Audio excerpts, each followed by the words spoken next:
2026 IPL league ഘട്ടം ഏതാണ്ട് അവസാനത്തോട് അടുക്കുകയാണ്. മുംബൈ ഇന്ത്യൻസും ലക്നൗ സൂപ്പർ ജയൻസും പ്ലേ ഓഫിൽ എത്താതെ പുറത്തായിട്ടുണ്ട്. ഇപ്പോൾ പോയിന്റ് പട്ടികയിലെ രണ്ടാം സ്ഥാനക്കാർ റോയൽ ചലഞ്ചേഴ്സ് ബാംഗ്ലൂർ ഇന്ന് വൈകിട്ട് കൊൽക്കത്ത നൈറ്റ് റൈഡേഴ്സിനെ നേരിടും. റായ്പൂരിൽ 7:30-ക്കാണ് മത്സരം. RCB പ്ലേ ഓഫ് ടിക്കറ്റ് ഉറപ്പിക്കാൻ ഇറങ്ങുമ്പോൾ തുടർച്ചയായ 4 ജയങ്ങളുമായി എത്തുന്ന കൊൽക്കത്ത അതിന് തടസ്സമാകുമോ എന്നാണ് RCB ആരാധകരുടെ പേടി. 14 പോയിന്റുമായി പട്ടികയിൽ രണ്ടാമതുള്ള RCBക്ക് ഈ മത്സരത്തിലെ വിജയം പ്ലേ ഓഫ് ബർത്ത് ഏതാണ്ട് ഉറപ്പാക്കും. എന്നാൽ സാങ്കേതികമായി ഇപ്പോഴും പ്ലേ ഓഫ് സാധ്യത അവശേഷിക്കുന്ന 8ാം സ്ഥാനത്തുള്ള കൊൽക്കത്തക്ക് ഇത് ജീവൻ മരണ പോരാട്ടമാണ്. ശേഷിക്കുന്ന മത്സരങ്ങൾ എല്ലാം വിജയിച്ചാൽ മാത്രമേ അവർക്ക് പ്ലേ ഓഫിലേക്ക് നേരിയ സാധ്യത ഉണ്ടാകൂ. സീസണിന്റെ തുടക്കത്തിൽ തകർപ്പൻ ഫോമിലായിരുന്ന വിരാട് കോഹ്ലി കഴിഞ്ഞ 2 മത്സരങ്ങളിലും പരാജയപ്പെട്ടത് RCBയുടെ വലിയ ആശങ്കയാണ്. തുടർച്ചയായ 2 മത്സരങ്ങളിൽ 0-ന് പുറത്തായ കോഹ്ലി റായ്പൂരിലെ വേഗത കുറഞ്ഞ പിച്ചിൽ മികച്ച തുടക്കം നൽകുമെന്നാണ് RCB പ്രതീക്ഷിക്കുന്നത്. കൃണാൽ പാണ്ഡ്യയും ദേവദത്ത് പടിക്കലും രക്ഷകരായി പലപ്പോഴും എത്തിയെങ്കിലും കൊൽക്കത്തക്കെതിരെ വിരാട് കോഹ്ലിയുടെ പ്രകടനം നിർണായകം ആകുമെന്നാണ്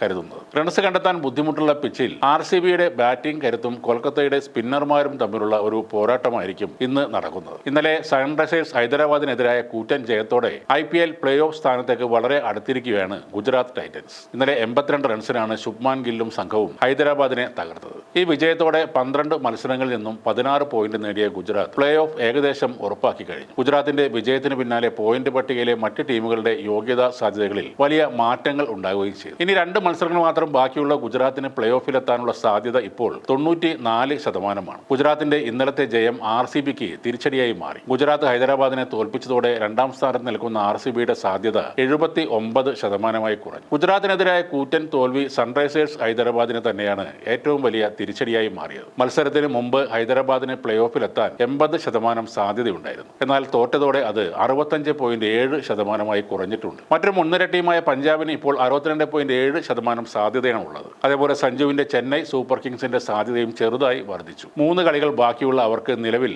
42.8% സാധ്യതയാണ് ഉള്ളത്. 6ാം സ്ഥാനത്തുള്ള രാജസ്ഥാൻ റോയൽസിന് പ്ലേ ഓഫിലെത്താനുള്ള സാധ്യത 41.9%. എന്നാൽ രാജസ്ഥാൻ റോയൽസിന് പ്ലേ ഓഫിലെത്താൻ അതിലും ഏറെ സാധ്യതകൾ ഉണ്ടെന്നാണ് കണക്കുകൂട്ടുന്നത്. ഇനിയുള്ള 3 മത്സരങ്ങളിലും അവരുടെ എതിരാളികൾ ടൂർണമെന്റിൽ നിന്നും പുറത്തായ ടീമുകളാണ്. Lucknow super giants, Mumbai Indians എന്നിവരെ കൂടാതെ വെറും 1% മാത്രം സാധ്യതയുള്ള ഡൽഹിയാണ് അവരുടെ എതിരാളികൾ.